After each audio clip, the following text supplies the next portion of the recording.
il y a une interface, comme on a ici, une interface latérale à gauche qui concerne tout ce qui est matériaux, végétation et terrain, mobilier, lumière, etc. Là, à droite, on a une interface à droite qui nous permet, qui affiche tout ce qu'on a importé sur le logiciel. L'interface va se présenter comme ça. Donc ici, on a une interface latérale. Ici, on a les matériaux, les végétations et terrains, mobilier, lumière, personnages, etc. On verra ça en détail. Et tout à l'heure. Donc, en bas ici, la première chose à faire quand on va faire un rendu, c'est importer le modèle 3D. Donc, on clique sur ici, par exemple, importer. On fait ouvrir le fichier et on importe. Mais on ne va pas commencer par ça. Aujourd'hui, on va voir comment déplacer les objets sur CubeMotion et comment naviguer sur CubeMotion. Donc, pour le moment, on n'importe pas notre modèle 3D. Donc, ici, sur la feuille là, qui est en vert, donc on peut avoir, on peut changer la météo, on peut mettre des végétations, on peut aussi mettre de l'eau. Voilà. Et en cliquant sur océan, pardon. Océan, oui. Voilà. Donc ici, l'océan est désactivé. Donc, pour activer, je mets on. Et automatiquement, vous voyez, il y a de l'eau. Donc, maintenant, on voit les zones de lune là. Voilà, c'est de l'eau. Et je peux augmenter la hauteur de l'eau, etc. Il s'agit par exemple d'une cabine sur pilotis.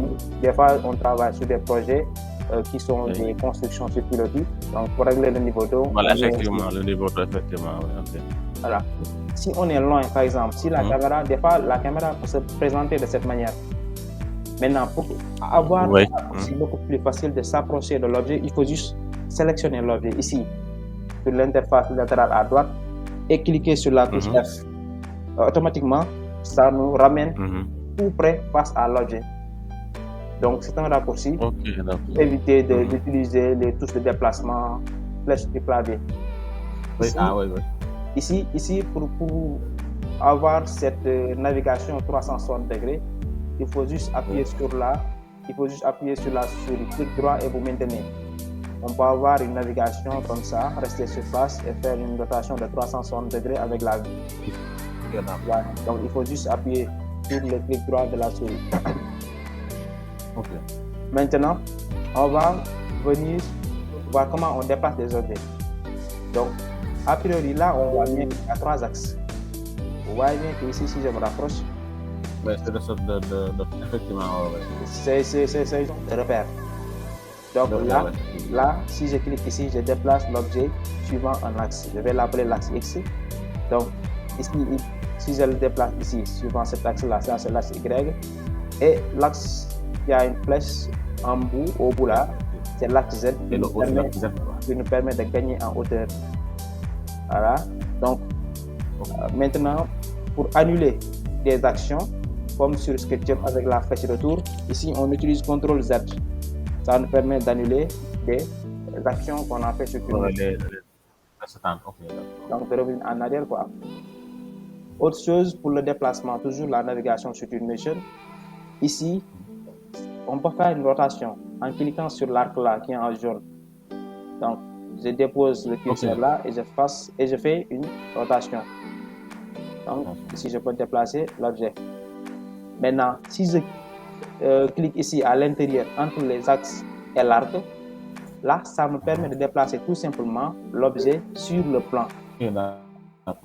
Ici, donc à l'intérieur, quoi. À l'intérieur, voilà.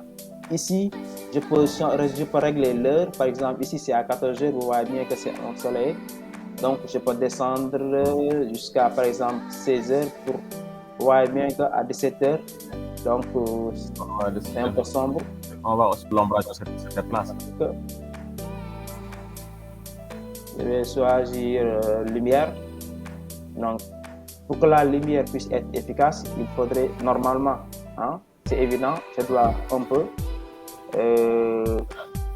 faire disparaître un peu le soleil. Un peu assombrir, quoi. Assombrir. Donc, je vois bien le soleil, il est là. Donc, je peux bien le voir. et je peux le faire descendre un peu. Donc, je vais aller jusqu'à, par exemple, 18h ou 20h comme ça. Vous voyez bien là que là, il y a les étoiles qui voilà. Pour que l'explication sur la lumière soit beaucoup plus efficace. Donc, je choisis par exemple le spotlight là. Donc, je vais le déposer là. D'accord? Donc, je vais un peu l'élever en haut. Donc, vous voyez, dès que je prends l'eau en haut, ça commence à éclairer en bas. Je vais déplacer notre ciel juste en dessous. En dessous, pour voir. Et voici la lumière. Donc, je vais augmenter, je vais élever un peu. Et vous voyez que dès que je lève, il y a. Donc là, on éclaire sur l'axe Z. On éclaire sur l'axe Z, voilà. Pour avoir une image beaucoup plus réaliste, il faut savoir comment choisir les lumières, comment choisir le couleur, comment choisir leur intensité, les angles. Ça va dépendre de tout ça. Oui, c'est important, effectivement. Très, très, très important même. Vous allez voir ça après. Donc, ici, je vais m'arrêter à une intensité de 2000. Maintenant, ici, je disais la couleur. Donc, 3500K, une lumière jaune. Moi, généralement, je prends 7500 pour avoir une lumière blanche. Vous voyez bien que c'est. Maintenant, on a une lumière blanche. Ah ouais, effectivement, c'est une lumière blanche. C'est bon. Donc, on va venir ici. Je vais le faire de façon brève. Donc, je vais venir ici. J'espère que vous voyez bien. C'est revenu, je pense. C'est revenu, oui. C'est revenu. Ok, d'accord. Donc, je vais venir ici au niveau du balcon pour changer la texture. Parce qu'ici, on a des garde-corps qui sont en verre importés. Oui, ça, c'est le balcon du premier étage, là. Ah, c'est le balcon du deuxième étage.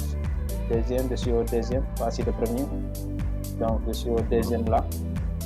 Donc, je vais aller sur matériaux, verre.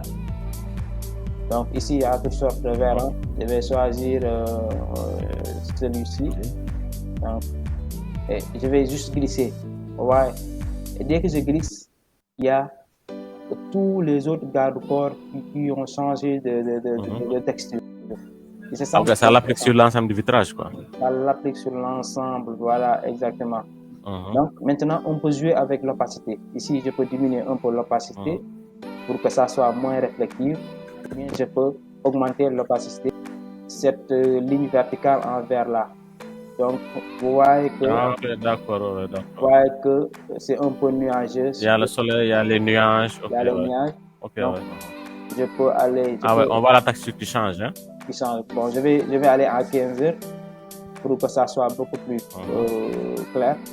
Donc, dès que je déplace là, vous voyez bien qu'il y a les nuages et ça va aller vers une météo avec des pluies. Tout à l'heure, c'est vraiment important, c'est-à-dire pour avoir une chose. Et puis, on voit les couleurs qui changent même. Hein? Voilà, vous voyez les couleurs qui changent. C'est-à-dire les textures vont réagir en fonction de la météo. Si je reprends la pipette là, que je disais tout à l'heure, je clique ici hein, et je mets off. Vous voyez, la météo là, la texture ne réagit plus face à la météo. Il n'y a plus de zones mouillées, etc. Donc, il faut toujours que ça soit on. Effectivement.